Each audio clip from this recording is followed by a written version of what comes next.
सबसे पहले मैं आपको बता देना चाहती हूँ मेरे प्रियो, अगर आप प्रेयर रिक्वेस्ट देना चाहते हो, अगर आप कुछ प्रॉब्लम में हो तो आप प्लीज़ कमेंट सेक्शन में ज़रूर कमेंट कीजिए, अपने नाम लिखिए, जो प्रॉब्लम है बोलिए, तो मैं आपके हर एक कमेंट को रिप्लाई ज़रूर दूंगी और प्रेयर भी ज़रूर करूंगी। क्या हम परमेश्वर को प्रेम करने और संतुष्ट करने के लिए स्वयं को दिखाते हैं? कई भाई बहन प्रभु में विश्वास करना शुरू करने के बाद प्रियो प्रभु के लिए त्याग करते हैं, स्वयं को खपाते हैं और बड़ी विपत्ति के बीच अपने कार्य को अंजाम देते हैं। कुछ अक्सर दान करते हैं, कुछ खुद को सुसमाचार फैलाने में व्यस्त कर लेते हैं, कुछ लोग जहाँ भी जाते हैं वहाँ सुसमाचार का प्रचार करते हैं और कुछ तो अपने विवाह को भी त्याग देते हैं और शेष पूरा जीवन प्रभु की सेवा करते हैं।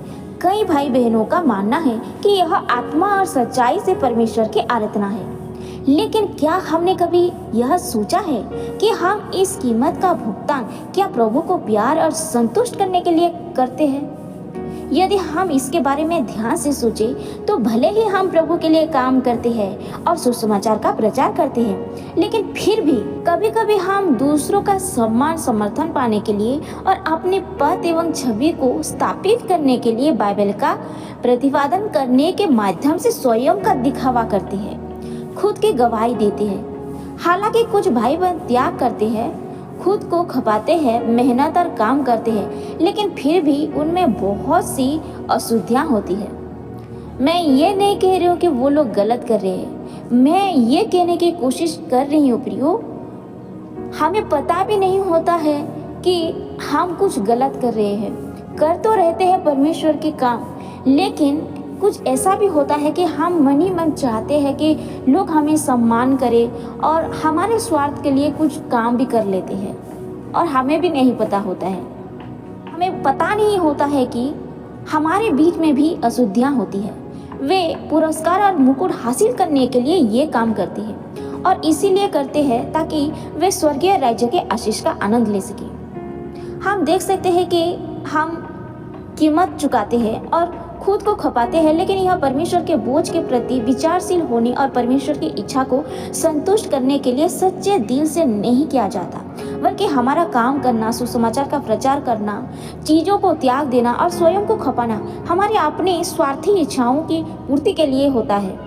हम अपने स्वयं के भविष्य और पर्दों के लिए संघर्ष करते हैं। यह आत्मा और सच्चाई से परमेश्वर की आराधना करना नहीं है। कीमत चुकाना और इस तरह से स्वयं को खपाना परमेश्वर के साथ सौदेबाजी है और यह प्रभु की स्वीकृति नहीं पा सकता है। प्रभु यीशु ने कहा है मत्ती 7:22 से लेकर 23 वचन में, उस दिन बहुत से लोग मुझसे कहेंगे, हे प्रभु, क्या हमने तेरे नाम से भविष्यवाणी नहीं की और तेरे नाम से दुष्ट आत्माओं को नहीं निकाला और तेरे नाम से बहुत से आश्चर्य कर्म नहीं किए? तब मैं उनसे खुलकर कह दूंगा, मैंने तुमको कभी नहीं जाना, हे कुकर्म करने वालों, मेरे पास से चले जाओ। प्रियो, प्रभु ने अपने लिए उपदेश देने वाले और काम करने वाले लोगों की अदम करने वाले के रूप में निंदा की थी।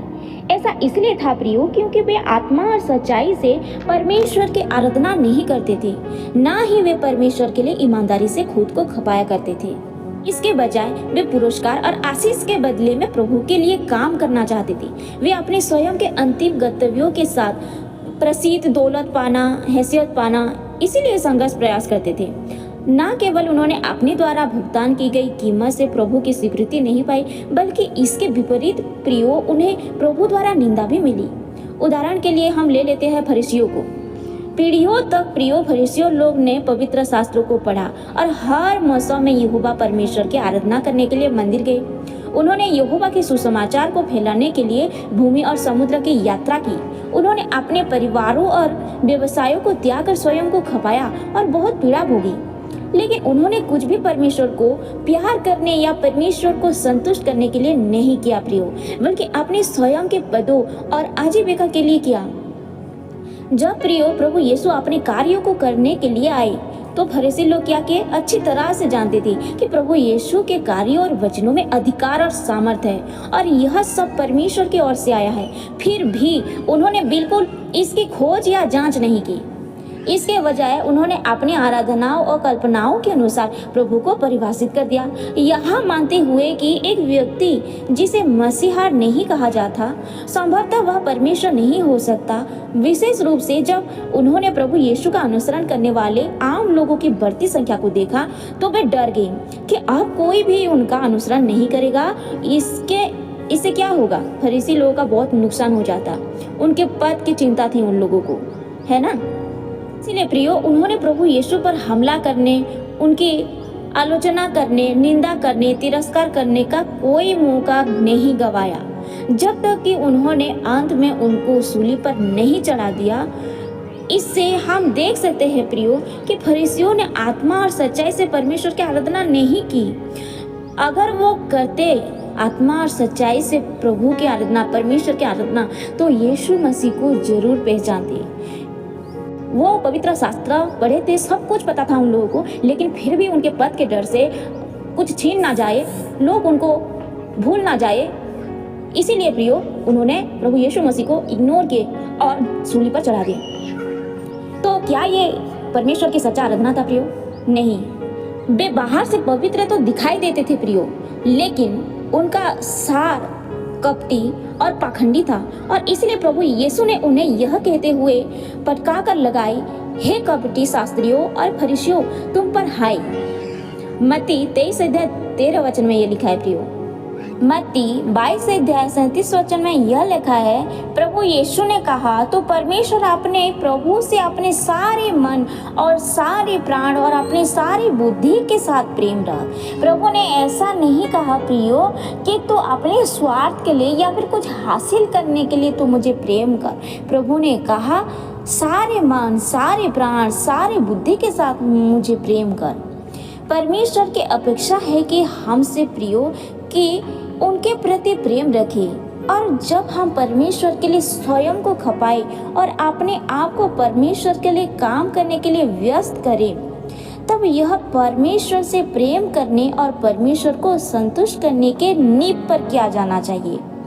हमें किसी भी व्यक्तिगत सौदेबाजी से मुक्त होकर इस ईमानदारी के साथ परमेश्वर के बोझ के प्रति विचारशील होना चाहिए और उसकी इच्छा को पूरा करना चाहिए। हमें ये चीज़ें आशीष या मुकुट हासिल करने के लिए नहीं करनी चाहिए, केवल यही आत्मा और सच्चाई से परमेश्वर की आराधना करना है।